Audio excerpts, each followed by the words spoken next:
Hi guys, how you all doing? Hope everyone's doing well. Yeah, I know it's another video.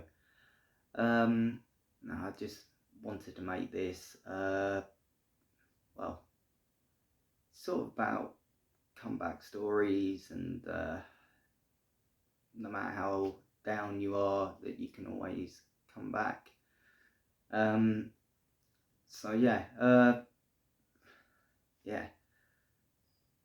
I have been battling real hard. As many of you do know, and I have I have said in the past.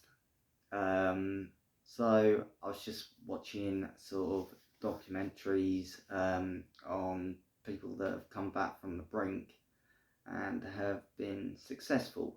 And as I've said in the past, I want to try and spread positivity, because on social media you see a lot of negativity which does not help anyone. I've shared my story before and I'll continue sharing it until I get a point across, but my story is extended a little bit. So as you know, or many of you may know, but I was down and depressed before. I've had I never like to say it, but my life's not been great.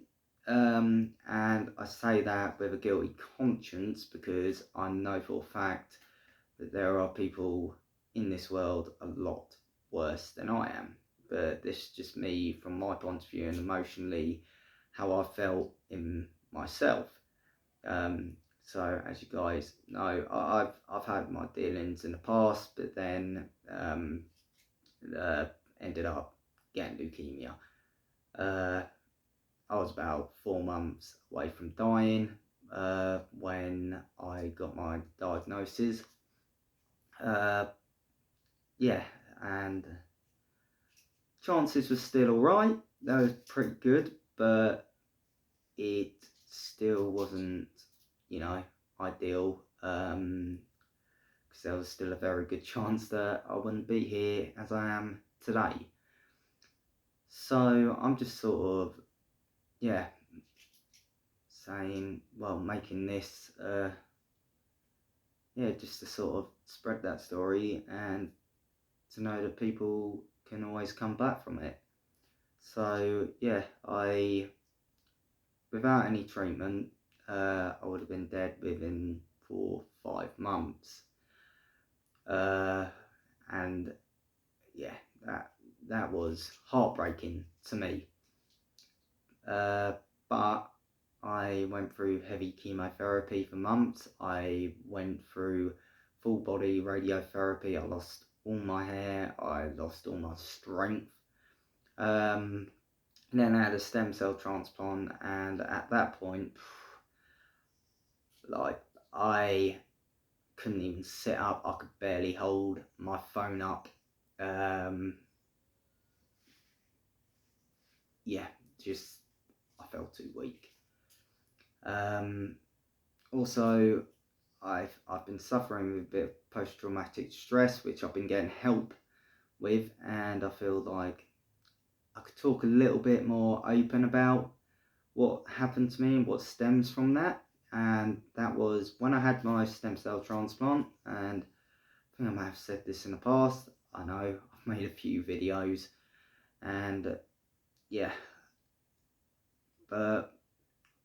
when I had my stem cell transplant, I had this line coming out of my chest, and it was hooked up to a machine that put the stem cells in.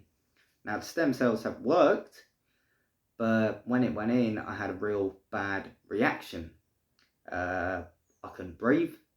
It felt like the whole of my body was burning from the inside out, and when I mean burning, I mean on fire.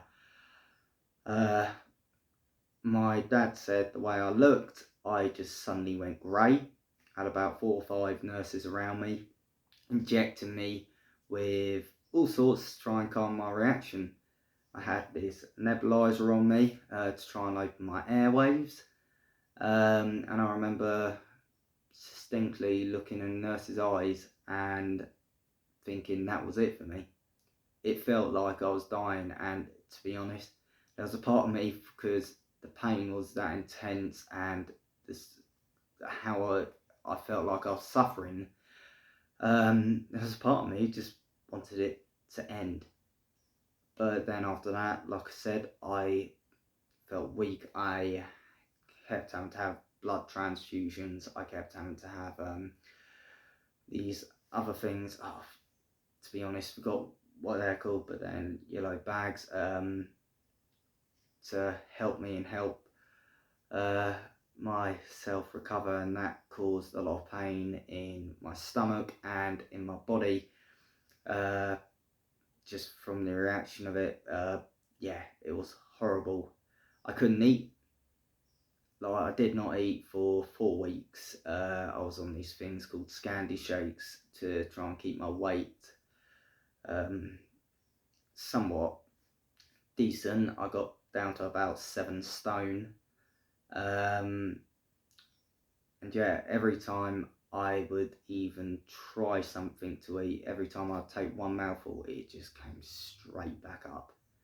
I couldn't eat. I had to be put on sleeping pills, wasn't sleeping well. And also I was put on a morphine pump for a week because I got something called, and I know this may sound gross, but mucositis. Which is when you get ulcers in the back of your throat, goes all the way down and into your stomach, which was incredibly painful. So I was put on a morphine pump for a week to sort of help with that. Then my Hickman line ended up getting infected, so that had to be cut out, and I had to have a PICC line put in, which went into my arm, up, and then just, I think, hovered about 5 centimetres above my heart. I had 2 of them in, both at different times.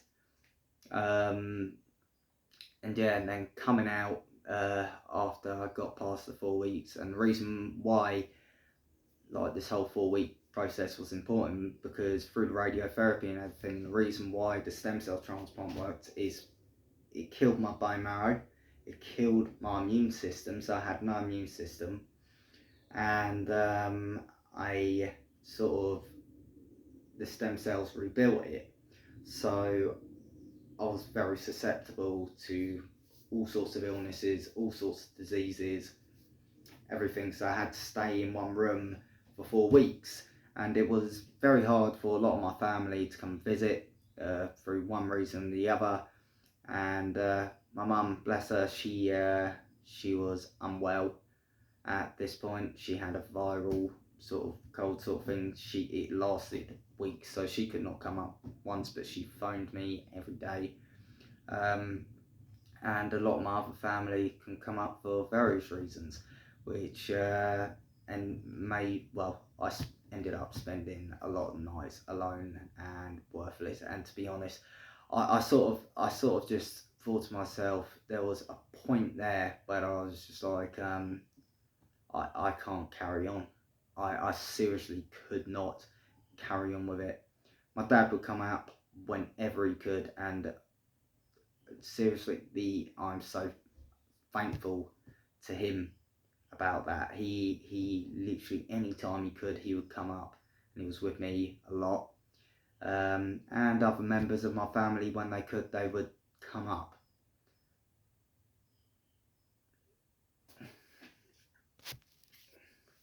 But yeah, it was very hard for me.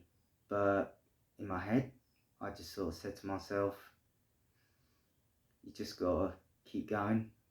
It's a small period of pain, and to how your life would be and the outlook of your whole life is a tiny portion of your life. But yeah, sorry, keep getting a phone call there. That was twice there. But yeah, it is a tiny portion of your life. And sometimes that's it. Like, you go through pain and you go through hard times, but you always got to remember that this is a small, small portion of your life. And that's what I've done. And even after the cancer, when I came out of hospital, I would struggle to climb the stairs, I would struggle to eat, and I slowly and had to slowly get back to it. Ended up going back to work, but it probably wasn't what I wanted to be doing. I wanted to be doing building. Well, despite the fact that I've been suffering from PTSD and very poor mental health, to the points where I have been suicidal. Very. I've been put in hospital. I've been, you know, on the edge so many times. I'm constantly worried, constantly anxious, and constantly feeling horrible. Not just about how I feel, but also about how I look and how I feel I look.